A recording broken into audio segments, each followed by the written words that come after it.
Coming up tonight on YCN News, the man charged with causing 2 deaths in a Saturday car crash is free on bail. Vermont Governor Peter Shumlin holds a press conference giving an update on the state's healthcare rollout. And Bennington town leaders accept federal help to clean up a contaminated site. For more news, weather, and sports, it's time for YCN, your local view. Now, your daily digest of the Dartmouth Lake Sunapee region, southern Vermont, and Windsor County. News, sports, weather, and all that is happening in our area. The news on YCN, your local view.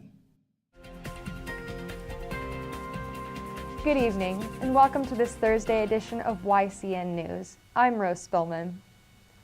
The man charged with causing the deaths of 2 people from a car crash Saturday is free on bail.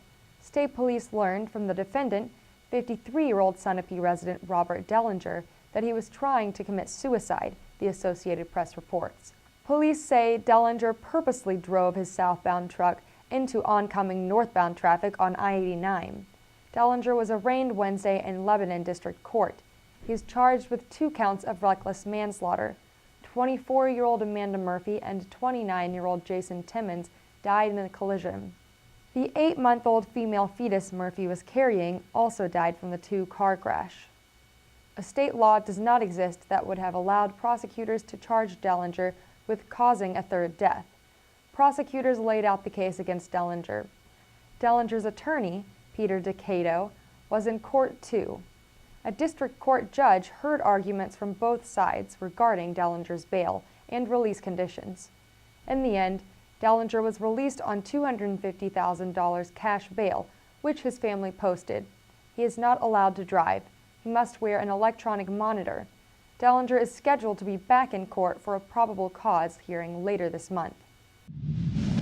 Vermont Governor Peter Shumlin held a press conference today to update residents and business leaders on the state's healthcare rollout. Shumlin is denying that he knew of any computer glitches with the state's computer enrollment exchange, Vermont Public Radio reports. Vermont is a beacon, despite its exchange's shortcomings, VPR reports. Nationally, Vermont is being described as the little exchange that could, under the nation's new health insurance program. States could set up an online sign-up program, or the federal government could do so. Vermont set up its own electronic application. For the most part, supporters agree it is allowing Vermonters to sign up for health insurance beginning in 2014. After the break, we'll hear about holiday lighting improvements, 2 local banks that are planning to merge, and the prospect of casino gambling in New Hampshire. The YCN News continues in a moment. Welcome back to YCN News. I'm Rose Spillman. The nights may be getting longer and darker, but there's a way to brighten up the indigo skies and lift your spirits at the same time, and the mood of your neighbors and passersby too. Enter the annual tradition of Christmas or holiday lights on homes and storefronts throughout our region. Gone are the days when lighting an outdoor or indoor tree rested on the fate of one light bulb's health. Improvements in lighting technology make putting up colored bulbs easier and safer. Let's hear from Clark's Hardware sales associate, Laurie Laridson, about how best to choose holiday lights. Okay, we have here a string of LED lights and a string of your traditional incandescent mini clear lights. Which is which? Any idea? Okay, the LEDs are in my left hand. The traditional incandescents are in my right hand. I want to tell you, my right hand is getting very warm. My left hand is not warm at all. The LED lights produce much less heat, and this string of lights only uses 9.4 watts per hour, where the incandescents are using almost 41 watts per hour. So you put a couple of strings on a small tree, you're using the equivalent of an 82-watt light bulb as opposed to a 20-watt. That'll add up over the course of the holiday season. The LEDs also come in candles and larger size bulbs, which we've got displayed here. It's a matter of choice. I used to love the ceramic colored ones, but I put them on my tree a couple of years ago, and I was afraid I was going to burn the house down because they got so hot. I would love to put them on an outside tree, though. The financial community in New Hampshire and Vermont is getting smaller. Two area banks announced they will merge. Mascoma Savings Bank and Connecticut River Savings Bank will become one. Charlestown, New Hampshire-based Connecticut River Bank will now be under the umbrella of Lebanon, New Hampshire-based Mascoma Savings Bank. The boards of directors of both banks approved the union, a company press release notes. There are 18 Mascoma Bank branches and 11 Connecticut River Bank branches in the Twin State region. Prospects for casino gambling in New Hampshire continue to move forward. Today, the state's Gaming Regulatory Oversight Authority delivered a report to the governor and state house leaders. Richard Ames, the lead author of the report, details how casino gambling could be regulated. For more details on the 44-page report filed by Ames and this board, go to www.nh.gov/GROA. Welcome back to YCN News. I'm Rose Spillman. Now Matt McDonald will have a look at our weather for the next 5 days, and he'll take a look at some local high school sports. Thanks, Rose.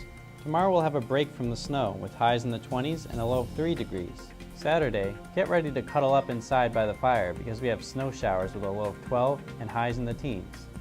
Sunday will snow again with a high of 24 and lows around 13 degrees. Monday should give us a break from the snow with highs around 19 and lows down to 1 degree. So be sure to have that extra blanket at hand for the single-digit temperatures. Then, Tuesday, the snow is back with highs and lows in the 20s. If you're looking to get out and enjoy the holiday spirit, check out the Winter Wassail Weekend in Woodstock for some old-fashioned New England Christmas spirit. The first festivities begin tomorrow at 10:30 a.m. and the last ones end Sunday at 3 p.m. Hey, it's Hallie O'Brien here at Loon Mountain in New Hampshire. They've got a killer snowmaking system, which is why they were able to open top to bottom on November 8th. That should be impressive to you because it's the only time in their 48-year history that that's happened. Some of that snow is going to make it over into the terrain parks, which were just ranked number 8 in the country by Free Skier magazine. And I should point out, they were the only East Coast resort to crack the top 10. Not a bad stat. It is cold and it is snowy. Just what we're looking for in December. Mount Sunapee's demo days are Saturday and Sunday, and they're adding 10 new trails just before the weekend. Test drive skis and snowboards from 11 different manufacturers, and be sure to bring 5 non-perishable food items to Sunapee on Sunday, and you'll get to ski your ride for a whole lot less. Why do you love Loon? Because it is so much fun to get to ski. It's got fun runs, snow's good. Because their snowmaking kills it. Okemo in Vermont has their demo day this Saturday. You can try before you buy on more than 20 miles of big mountain trails. They just added the Black Diamond Quantum Leap on Jackson Gore at Okemo too. And Mount Snow's got it dialed in. If you're into freestyle features, check out the Nitro Terrain Park. Definitely check out Loon in New Hampshire. You won't regret it. I'm gonna go right off into the sunset. See ya. Let's take a look at some high school basketball games set to happen tomorrow. There will be a boys basketball game with Kearsarge versus Bow at 5:30 p.m. at Bow High School. Also tomorrow at 5 p.m., there will be a girls basketball game with the Lebanon Raiders playing against Pembroke Academy.